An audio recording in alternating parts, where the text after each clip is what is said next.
பெரிய ஹீரோ கிட்ட போயிட்டு நான் கதை சொன்னேன் இந்த படத்தை.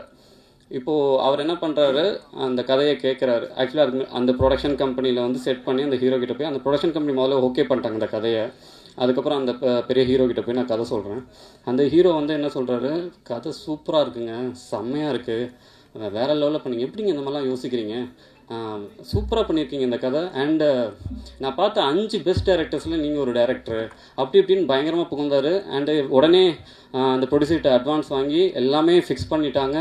எல்லாமே ஃபிக்ஸ் பண்ணிட்டு அப்போ அவர் ஒரு விஷயம் சொல்கிறாரு, நம்ம வந்து இந்த ஸ்கிரிப்டில் வந்து என் ஸ்டைலில் கொஞ்சம் ஒர்க் பண்ணலாம், ஒரு 5 சிட்டிங் உட்காருவோம் அப்படின்னு சொல்லிட்டு.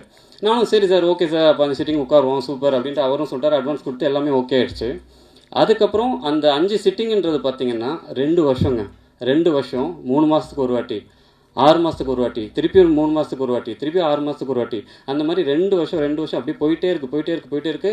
அந்த ப்ரொடியூசரும் சொல்கிறாரு, இல்லைங்க அவர் பெரிய ஆர்டிஸ்ட்டு, அவர் சொல்லுவார், நீங்கள் கொஞ்சம் பொறுமையாக இருங்க, நீங்கள் புது டேரக்டர் தானே, கொஞ்சம் பொறுமையாக பண்ணுங்கன்ட்டு பொறுமையாகவே இருந்துட்டேன். அதுக்கப்புறம் அவர் ஒவ்வொரு வாட்டி இப்போ எழுதும்போது ஸ்கிரிப்ட் மாறுது, ஒரு கட்டத்தில் அப்படி ஸ்கிரிப்ட் மாறுது.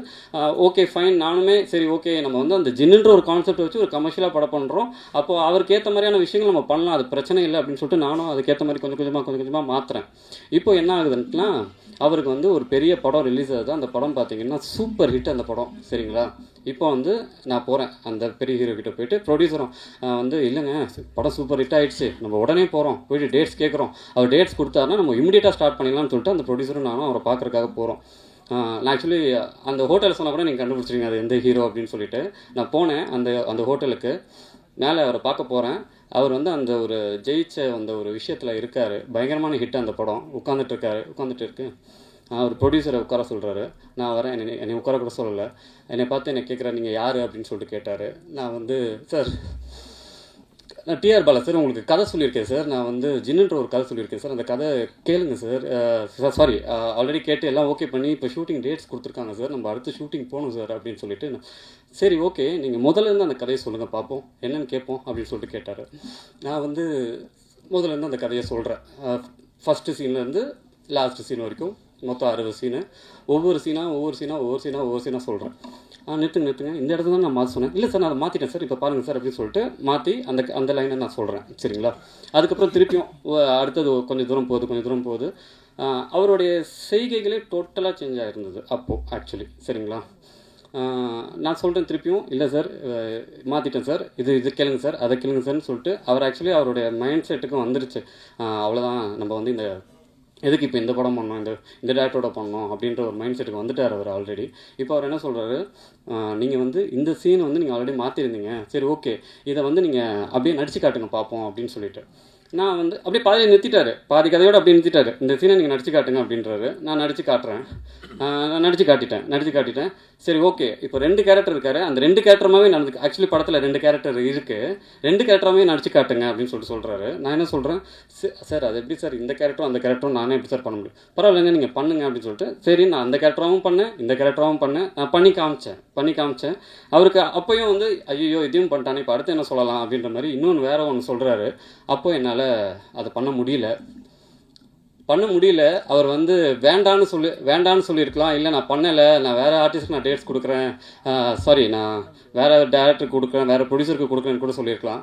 உனக்கு சினிமா தெரியாது, நீ வந்து ஃபிட் ஃபார் சினிமா, உனக்கு வந்து ஒன்றுமே தெரியாது, நீ கிளம்பு அப்படின்ற மாதிரி அந்த ப்ரொடியூசரை வச்சு என்னை அவமானப்படுத்திட்டாரு. ஆக்சுவலி நான் இதை ஏன் சொல்கிறேன் அப்படின்னா, ப்ரொடியூசர் வச்சு அவமானப்படுத்தின உடனே, நீ வந்து சினிமாவுக்கே லாய்க்கு இல்லை, நீ போயிடு, எதுக்கு இந்த சினிமாவில் இருக்க, எனக்கு ஒன்றுமே புரியல. என்ன சார் கதை சொல்லி 2 வருஷமாக உங்களோட ட்ராவல் பண்ணியிருக்கேன், கதையெல்லாம் ஓகே பண்ணிட்டு நீங்கள் 5 பெஸ்ட் டேரக்டர்னு சொன்னீங்க, இப்போ வந்து இப்படி சொல்லிட்டு இருக்கீங்க அப்படின்னு சொல்லிட்டு நான் சொன்னேன். நான் சொல்கிறேன்.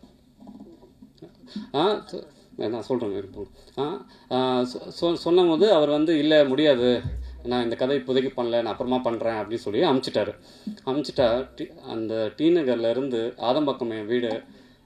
ஆக்சுவலாக அந்த ப்ரொடியூசர் தான் என்னை பிக்கப் பண்ணார். அந்த ப்ரொடியூசர் கீழே வந்துட்டோம்னே சொல்லிட்டாரு, இல்லை நான் அந்த ஆர்டிஸ்ட் அந்த டேட் இருந்தால் நான் பண்ணுறேன், இல்லைனா நான் பண்ண மாட்டேன் அப்படின்னு சொல்லிட்டாங்க. சொன்ன உடனே அங்கே டி நகரில் இருந்து ஆதம்பாக்கம் வரைக்கும் நடந்தே போனேன். கண்ணிலேருந்து தண்ணி அப்படியே ஊற்றிக்கிட்டே இருக்குது. நான் அப்போது முடிவு பண்ண இந்த படத்தை நான் எக்காரணத்து கொண்டு இந்த படத்தை நான் விட்டுறக்கூடாது.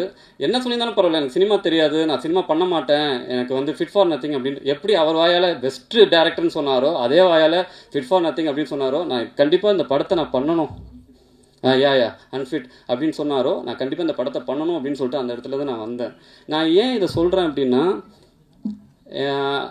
நம்ம வந்து எவ்வளோ இது பண்ணாலுமே எனக்கு வந்து திருப்பி எனக்கு என்ன ஒரு கான்ஃபிடென்ஸ்னால், நான் கண்டிப்பாக இந்த படத்தை பண்ணுவேன் அப்படின்ற ஒரு விஷயம். அண்ட் விஜய் சார் அடிக்கடி சொல்கிறது அக்செப்டன்ஸ். அந்த அக்செப்டன்ஸ் வந்து எனக்கு இருந்ததுனால தான் இப்போ இந்த படத்தை முடித்து பிஸ்னஸ் பண்ணிட்டேன். அண்ட் 30ஆம் தேதி வந்து இந்த படம் ரிலீஸ் ஆக போகுது. எனக்கு வந்து கண்டிப்பாக நான் சொல்கிறேன், எனக்கு சின்ன பசங்கள்லேருந்து பெரியவங்க வரைக்கும் இந்த படத்தை நான் வந்து அதான் சொல்கிறேன். ஒரு 2 வாரத்துக்கு முன்னாடி ஒரு குட்டி பையனை மீட் பண்ணேன் எங்கள் ஃப்ளாட்ஸில். அண்ணா ரொம்ப ஸ்ட்ரெஸ்ஸாக இருக்கணும் அப்படின்னா, எதுக்காக ஸ்ட்ரெஸ் அப்படின்னா, நான் வீட்டுக்கு போயிட்டு ஹோம்ஒர்க் பண்ணணும், ஸ்கூலுக்கு போயிட்டு டீச்சர்ஸ் திட்டுவாங்க, அதை சொல்லுவாங்க இதை சொல்லுவாங்க அப்படின்னு. உனக்கு என்னடா ஸ்ட்ரெஸ் அப்படி இப்படின்னு போது தான் எனக்கு இந்த மாதிரி இவங்களுக்கு குட்டி பசங்களுக்கு மட்டும் இல்லை, வேறு ஃபீல்டில் இருக்குதுங்க, ஐடி டிபார்ட்மெண்ட்டிலோ வந்து டாக்டரோ இல்லை வெவ்வேறு ஃபீல்டையோ எல்லா நிறைய ஸ்ட்ரெஸ்ஸு, டிப்ரெஷன்ஸ், ப்ரெஷர் இந்த மாதிரிலாம் இருக்கும். அவங்களெல்லாம் வந்து ஒரு குடும்பமாக, இப்போது எனக்கு வந்து ஒரு அம்மா அப்பா தம்பி அந்த மாதிரி இருக்கும், ஒரு குடும்பமாக போயிட்டு ஒரு தேட்டரில் போயிட்டு ஒரு படம் பார்க்குறாங்க அப்படின்னா இந்த படம் கண்டிப்பாக அவங்கள வந்து சாட்டிஸ்ஃபை பண்ணும். நான் வந்து நல்லா இருக்குது, சூப்பராக இருக்குது அப்படி இப்படின்லாம் நான் சொல்லலை. கண்டிப்பாக இந்த படத்தை போய் நீங்கள் பார்த்தீங்கன்னா ஒரு 2 மணி நேரம் என்கேஜிங்காக என்டர்டைனிங்காக இந்த படம் இருக்கும். அது கண்டிப்பாக நீங்கள் கொடுக்குற காசுக்கு வந்து இது வந்து சாட்டிஸ்ஃபை பண்ணும் அப்படின்றத வந்து நான் தீர்மானமாக சொல்கிறேன். ப்ரெஸ் அண்ட் மீடியா மறுபடியும் சொல்கிறேன், எனக்கு ஒத்த தாமரை எப்படி எனக்கு சப்போர்ட் பண்ணீங்களோ அந்த மாதிரி இந்த படத்துக்கும் சப்போர்ட் பண்ணுங்கள். இந்த படத்தை வந்து எனக்கு நல்லபடியாக பண்ணி கொடுங்க, உங்கள் கையில் தான் இருக்குது. And thanks for every one, இவ்வளோ நேரம் நீங்கள் இருந்ததுக்கு, பேஷன்ஸாக இருந்ததுக்கு. அண்ட் ரொம்ப நன்றி, தேங்க்யூ. செய்திகளை உடனுக்குடன் தெரிந்து கொள்ள கீழ்கண்ட கேபிள் மற்றும் டிடிஹெச் நெட்வொர்க்குகளில் எம்நாடு செய்தி தொலைக்காட்சியை காணுங்கள். பாதகம் செய்பவரை கண்டால் நாம் பயம் கொள்ளலாகாது பாப்பா, மோதி மிதித்து விடு பாப்பா, அவர் முகத்தில் உமிழ்ந்து விடு பாப்பா. அண்மை செய்திகளை உடனுக்குடன் தெரிந்து கொள்ள இணைந்திருங்கள் எம்நாடு தொலைக்காட்சியுடன்.